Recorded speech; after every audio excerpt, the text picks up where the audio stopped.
What's going on, guys? Today I'm going to do a quick review of this Vikeri digital trail camera.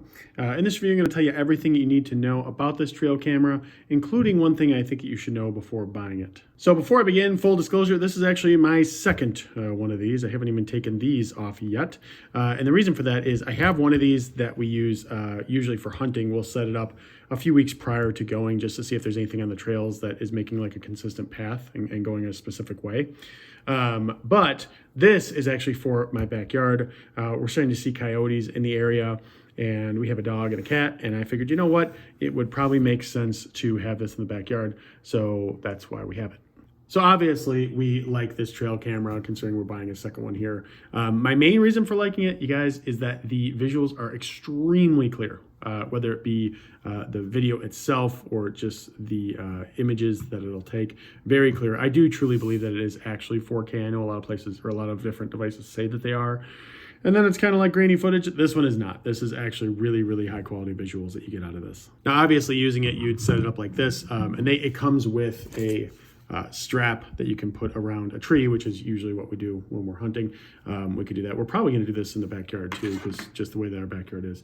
So there's that. They also have this, I guess you could say, mount, if you will, that you could mount, in your backyard or something. I mean, this, and they also have like anchors too. So if you're looking to do that, you could do that. We usually use it with this, and on trails, this is probably the most likely use case, is to use that. But yeah, they allow you to set it up in different ways. In terms of actual trigger time and catching things, super quick. I think it's 1/10 of a second. So I don't know that you're going to get much faster than that. It detects the motion and it will immediately begin to take pictures of video. You can adjust the settings as you'd like to however you want it to be, but basically you'd set it up and these little motion detectors and these lights up here will do what they need to do. It doesn't brightly flash or anything when anything's getting near. It does in testing mode, and when you're actually setting it up to let you know, hey, when it's getting set up, it'll blink and things like that. But other than that, it is pretty much stationary. This is what animals and such, this is what they're going to see,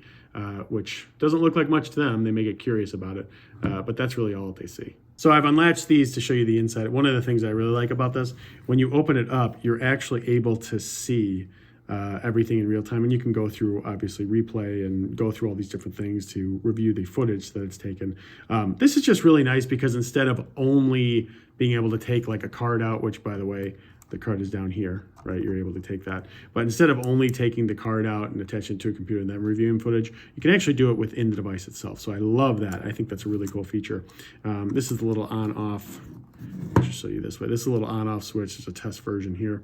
And then this is a micro USB, right? So the micro USB, it comes with a cord, and you can basically attach this to your computer and transfer all the things from your memory card over without actually having to remove the memory card, which is a nice feature as well.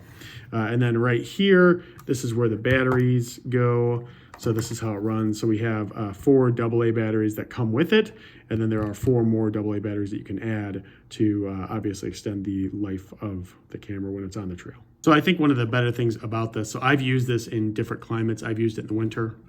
Well, my other one I've used in the winter, not this particular one, but I've used it in the winter when it's very cold. I have used this also, we live in the desert, and I plan on putting this, in our backyard. So it gets pretty warm here, like up to 120 sometimes at night, and I have no doubt that it's not going to have a problem with, keeping the footage and everything. So this can last through extreme temperatures. It's waterproof, dustproof, shockproof, all that kind of stuff. If you drop it, which I've done quite a few other times on accident with my other one, you don't really have a problem with it. It's not just going to break really easily or something like that. So I had to look up this one just as an FYI for you guys. So the camera that you have right here, it goes up to 180 degrees around. So it does capture a wide space if you're placing it. And also it will shoot up to 80 feet away. So if there's something up to 80 feet away, this says that they'll shoot it. And we've had footage of some pretty cool things, in the wilderness, mostly deer for the most part, to be honest. But yeah, they've been kind of far away, and I didn't know exactly how far. I had to look on the listing, but that's what they claim. And I don't doubt that at all. That seems about right. So 2 things I think you should know about this. I know I said one thing, but here's 2 things that I think you should know. So first off, when you open this, one of the things that can get a little bit irritating, it's not happening right now, of course, but sometimes this little strip, this little sealer right here, like this little gasket, will kind of pop out. Not a huge deal. You could just fit it back in, but that's one thing. You want to make sure that that's in there to make sure that it's, fully protected, waterproof, etc. So that's one thing. Doesn't happen too often, but once in a while. The other thing is it only comes with 4 AA batteries. And as I said, it takes up to 8. I was just irritated because it's like, I'm buying the product, just give me 8 AA batteries. But, they only come with the 4. So just something to know, not like a deal breaker or whatever, but just something to be aware of if you decide to go with this. So yeah, guys, as a trail camera, if you are wondering, is this actually a quality product? Do people recommend it? Yes, 1000%. I mean, as I mentioned, this is actually the second unit that we got.